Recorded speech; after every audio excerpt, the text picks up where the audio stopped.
Let us have the pleasure of listening to our Honorable Dr. Sujeet Mishra, Senior Professor, Indian Railway Institute of Transport Management, Lucknow, for a keynote speech. Dr. Sujeet Mishra, sir, is currently serving as a Senior Professor, Capacity Building at the Indian Railway Institute of Transport Management, has distinguished himself in the field of electrical engineering as a seasoned designer, innovator, and a leader, with a profound impact on locomotives design, traction power design, standards and regulation formulation, and knowledge management. Dr. Mishra has been driving focus is in various key initiatives within the Indian Railways. His instrumental role in the transport of technology from three-phase electric locomotives, serial production, and the establishment of an indigenous vendor base underscore his commitment to enforcing innovation and self-reliance in the railway sector. Dr. Sujeet Mishra, sir.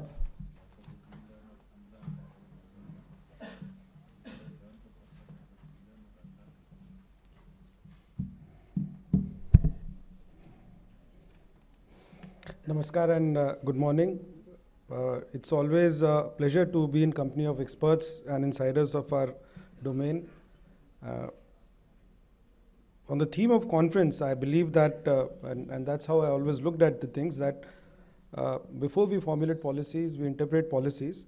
If we actually decipher or try to understand the key drivers, which actually is moving the things, which is granting the momentum and direction, that's something which is extremely important, because the missions like Gati Shakti, the projects like what we are currently engaged in, can only possibly be interpreted when we look at these drivers, like what the previous speaker, Dr. Chaudhary, mentioned, that spending 14% of our GDP on just moving things, when we could have done that at 10% points lesser, creates immense value for the country, because that frees up capital to be invested in more gainful projects and more gainful schemes.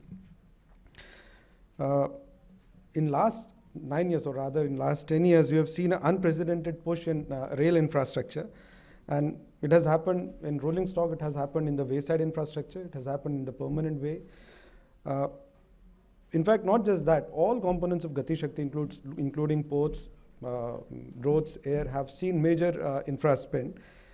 And this actually has ushered in what we call as a true siloless, something what the government is currently pushing for, that siloless working and siloless movement of people, material and services within the country. GST was one of them. Gati Shakti takes it further by several notches up.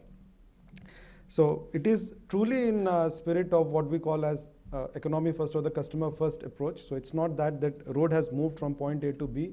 The other mode, maybe that could have been ship, that could have been rail. They were waiting for the paperwork to be completed before the things could have been transshipped. So a very strong technical base first was created before this project was launched. And I cannot think of any other project in human history, for that matter, not just that. One can only think of projects like Project Manhattan, which were massive in scale, wherein a lot of things had to be created, had to be invented, had to be understood just to implement something. So Mission Gati Shakti is something of that scale, and it's truly disruptive in our country.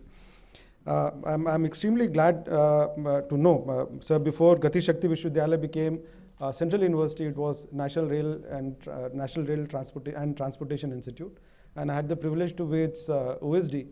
So it's really heartening to know, sir, that we had our first convocation recently. This institute got mandated to create human resource, because the entire Gati Shakti mission and the massive infra spend is predicated on availability of trained manpower which can leverage this infra spend.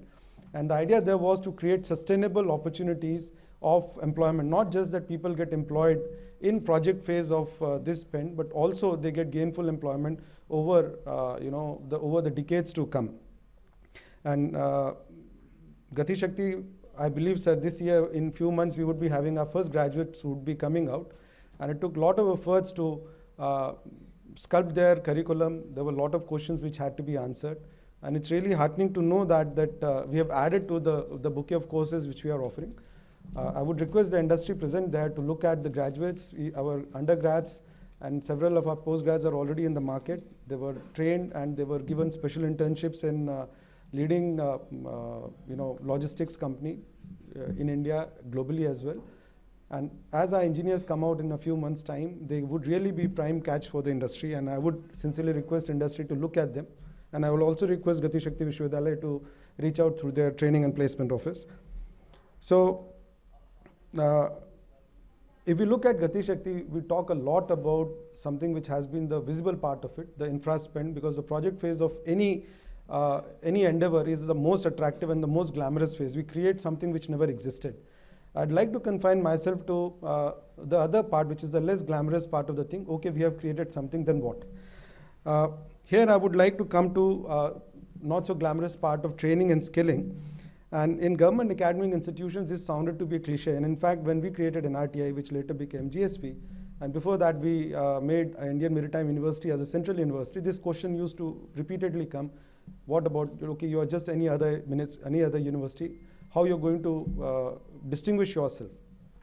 Here the Prime Minister gave a very interesting thought, and we used to debate a lot on this, that most of our training, and especially executive training, was based on what we used to call as rule-based training. So we used to give a rule book, and that's how actually most of the training programs all over the world work. You want a training in GST, you're given a rule book, and you go through clause by clause what it means, what it interprets. But as government servants, government employees, and also the people who are providing interface to the government services, the PM said that you now need to shift from rule to role-based training. So it's not just that I can throw a rule book over you. I must be in a position to offer you a solution. So the entire shift, whether we look at GSV, whether we look at Indian Maritime University, or we look at the central training institutions which are there in the country, which are mandated to create human resource to serve the citizenry, this has to now not just throw the rule book at the citizen, but must offer a solution to the citizen. So major shift which has now happened, which I believe adds glamour to the otherwise a cliched part of training, upskilling, retraining, relearning part of the thing. In this, I'd like to further go to a very important point which happened, which was when we moved from rule-based to role-based training, there was a need which was felt that how do you measure the maturity of training institutions? So we have very jazzy buildings which have come about, and at some point of time we started thinking that creating a beautiful building, having well manicured lawns is what a university or what a training institution should look like. So national standards for civil services training institutes, it's a 59-point metric which was created, and a process of accreditation was started to measure maturity of every civil services training institute, which spans right from Mussoorie through Hyderabad, NP Hyderabad, Customs, Excise, whatnot, and various railway academies.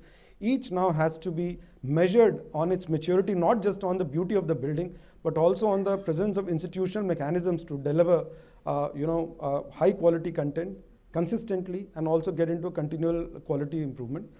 And here I'd like to, with certain sense of pride, say that there are only 2 academies in the country which have been rated 4-star, the 5-star being the highest, and by design it's an aspirational level. There are only 2 academies in the country which are 4-star, and we happen to be one of them. That's Indian Railways Institute of Transport Management, and we are located in Lucknow. Now coming to the next part, lot of infra, say for example, private sidings are getting created outside the standard government-owned network, and this network has to work with our network. So many of our non-railway entities had an issue in owning and operating these assets. The various training academies of railways then got mandated to train non-railway executives as well to handle these assets. So typically organizations like steel plants, large thermal plants, who use the ports, who have to offer connectivity to the nearest railheads. We are, across the various academies in Pune, Nasik, Lucknow, they are offering programs, specialized tailored programs to these. So the industry can look at them as you create more hands-on resources which can integrate your networks with the government-owned railway networks, which actually also lays down the regulations of for the safety and operations. There's another challenge which brings us to closer to the theme of the conference, that what are the opportunities which are coming about. If you look at the massive spend which has happened and the massive infrastructure which got created, and I'll just take example of one, you'll find that we really are little challenged to maintain and own these assets.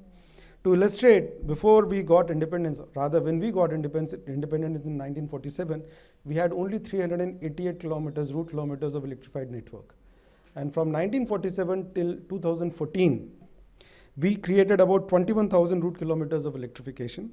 And from in just last 10 years, this being the 10th year of this statistic, we have added 37,000 route kilometers. So what we did between 47 and 2014, that was about 21,000 route kilometers. And in just last 10 years, we have electrified close to 37,000, little over 37,000 route kilometer. So you can understand that the existing maintenance facilities, and we traditionally maintained our own assets. That was the philosophy with which we operated and maintained our assets. So you can appreciate that our facilities actually are getting stretched, getting little challenged. They're being pushed to the seams. So government also created enabling policy provisions which permitted, hiring third-party maintainers and to bring them into the system.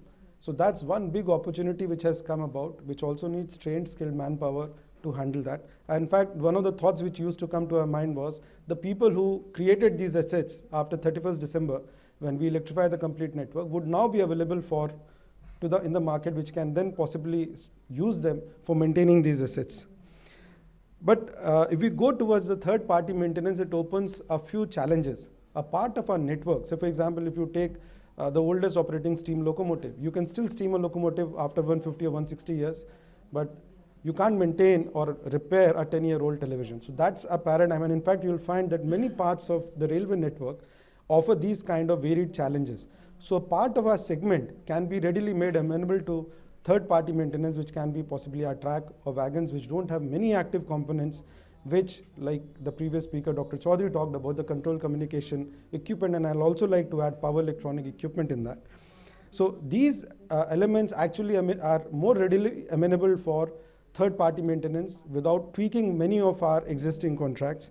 But if we look at the other part, which typically would cover locomotives or train sets or the EMUs, which have many power electronic and several advanced control and communication equipment, the existing contracts need to be tweaked, and also the way we look at maintenance philosophy, the essential maintenance philosophy of Indian Railways also now need to be tweaked on that. And we can possibly take cue from what we call as right to repair, which is a Ministry of Commerce initiative to foster a circular economy. There, a customer has right to approach a third-party maintainer who is certified, qualified, and without voiding his warranty, he can get the maintenance done or repair done, possibly at a lower cost. There were several, I believe, like New Jersey Transit, they also created certain mechanisms wherein you're not bound to the OEM, because till now in rolling stock we have OEM only approach, that you give maintenance contracts only to the OEM, and the fundamental premise being that they are the people who are in possession of their IPs. Now, a graded approach can be taken wherein the repair information can be possibly passed on, the way right to repair legislations have been, I believe they have been enacted by European Union. In US also there is a move to get that. India shortly will have that. So with this kind of framework and understanding and priming of industry being done, we can possibly have a similar thing wherein the asset ownership can be more confidently done. And to illustrate, without naming the company, in 1988 we signed a contract to get a locomotive from a certain company in Sweden. And when in 1993 we went for a bigger contract, it became a Swiss company. By the time first locomotive came, it was purchased by a German company. And by the time we started to make it in India, it had become a Canadian company headquartered in Germany. And by the time this locomotive finished and completed about 25 years of service, this has become a French company. For asset which has a life of close to 35 years, this kind of incarnation, repeated change of ownerships create a lot of anxiety in minds of people who are taking these mega purchase decisions today. And possibly they cannot be met unless we permit a shift from OEM only approach to the third party maintenance. So that brings a big opportunity to the industry. And if we look at on the back of this infra spend, this opportunity is getting created. There was earlier a question of fleet heterogeneity, which was impacting, there were people not very keen to come because the fleet was heterogeneous enough. There was no critical mass for a particular design for third-party maintenance to come and invest in. However, with long-term purchase contracts, wherein the manufacturer gets order of typically say 1,000 locomotives, we believe that sufficient critical mass is now getting created, which can interest third-party maintainers to consider looking at this element. Lastly, there is a big geographical spread of our assets. So it's not just that the predictive maintenance, we've been talking about predictive maintenance for too long. There is a thing when you run an operation, you need something what we understand as a timely maintenance. You are on the run and you find that something has gone amiss on the rolling stock and needs to be maintained. Now, in the current way in which we run the network, it becomes extremely difficult. So unless it passes through, and you would have noticed that in night, if you chance to see outside of your coach, you will find that there are many people on their hunchback. They're sitting with their torches or with a tube light. They're looking at the undergear of the locomotives or of the coaches or the wagons which are passing by. Now that can only happen when you have traversed few hundred kilometers. And if the rolling stock is coming with certain deficiency, you don't possibly get a chance, or you don't have that kind of granular vision which a human being possibly can have to know that something has went out of geometry. He can only look at the gross things, that something is smoking, he can smell something. But if something is out of shape, is something which he cannot see in the current system. So the timely maintenance, it's not predictive maintenance, it's not even preventive maintenance. So as we push more trains, as we are getting less time to maintain, the timely maintenance by induction of technology becomes something which is very important, which again, I believe is a big opportunity. Our metros, which are much geographically small, I believe I heard of one such project which was being pushed by MMRDA. So such things surely will come. That brings a lot of opportunities to our training academic institutions. And lastly, we are investing big in infrastructure. So there is a need to take technological leadership in this segment, because then only we can derive the true value over the life of the asset.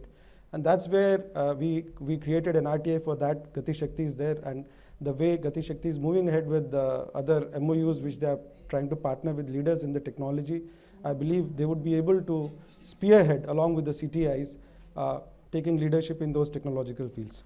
Thank you so much. Thank you.